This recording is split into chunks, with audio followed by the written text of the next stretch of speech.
Deepseek just launched and it felt like a bomb was dropped on the top tech industry.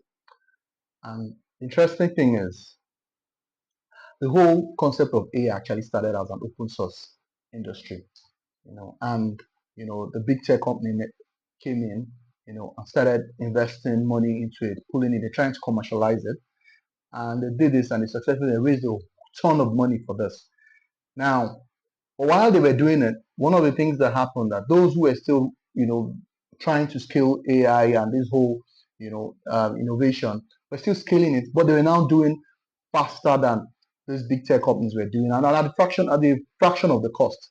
So what happened? What's happening with DeepSeek is actually not new. It's just the most, obvious. Then, what did these big tech try to do? They tried to introduce regulation. You heard one time they're trying to do regulation. The countries they come together to see how they can regulate AI and all that stuff.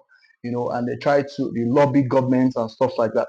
Now, the whole point of regulation was actually to limit the speed at which these open source guys were, pushing this AI and scaling this technology.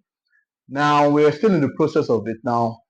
DeepSeek, with a very big backing from the Chinese government, boom, set everything on fire.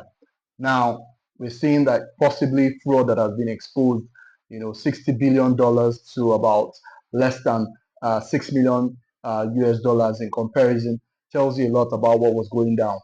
So let's see how it goes. I think one interesting thing we're going to see is how will this regulation now take shape with DeepSeek in the picture. It's going to be an interesting journey. So just keep an eye on the space. Cheers.